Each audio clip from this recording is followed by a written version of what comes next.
തൻ്റെ ഏക മകളുടെ വിവാഹം നടന്ന് വലിയധികം സന്തോഷത്തിൽ കഴിഞ്ഞുകൊണ്ടിരുന്ന ആ ഒരു കുടുംബമാണ് ഇന്ന് പെട്ടെന്ന് ദുഃഖത്തിലാവുന്നത്. നടനായ സന്തോഷ് കെ നായരുടെ വിയോഗ വാർത്തയാണ് സമൂഹ മാധ്യമങ്ങളിലും സിനിമാ ലോകത്തെയും മുഴുവൻ ഞെട്ടിച്ചിരിക്കുന്നത്. ഇന്ന് അദ്ദേഹം ഭാര്യയുമൊത്ത് പത്തനംതിട്ട വരുന്ന വഴിയിലാണ് കാർ അപകടത്തിൽപ്പെടുകയും പിന്നീട് മരണം സംഭവിക്കുകയും ചെയ്തത്. ആശുപത്രിയിലേക്ക് എത്തിച്ചിരുന്നുവെങ്കിലും ഹൃദയാഘാതം പെട്ടെന്നുണ്ടാവുന്നതിനെ തുടർന്നാണ് ഒടുവിൽ അന്ത്യം സംഭവിച്ചത്.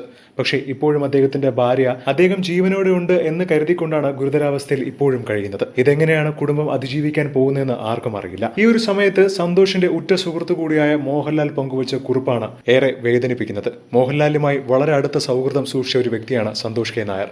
വ്യക്തിപരമായി തനിക്ക് ഒരുപാട് അടുപ്പമുള്ള പ്രിയപ്പെട്ട ആളായിരുന്നു സന്തോഷ്.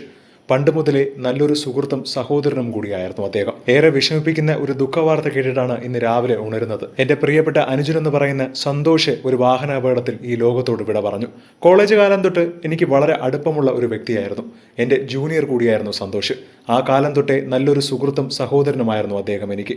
ഒട്ടനവധി സിനിമകളിൽ ഞങ്ങൾ ഒന്നിച്ച് അഭിനയിച്ചിട്ടുമുണ്ട്. ഏവരുടെയും സ്നേഹം പിടിച്ചുപറ്റിയ നല്ലൊരു മനസ്സിന്റെ ഉടമ ഇങ്ങനെ ഒരു വിയോഗം സംഭവിക്കുമെന്ന് ഒട്ടും പ്രതീക്ഷിച്ചില്ല എന്ന് പറഞ്ഞുകൊണ്ടാണ് സന്തോഷ് കെ നായരിനെ അനുശോചനം അറിയിച്ചുകൊണ്ട് മോഹൻലാൽ സോഷ്യൽ മീഡിയയിൽ കുറിപ്പ് പങ്കുവച്ചത്.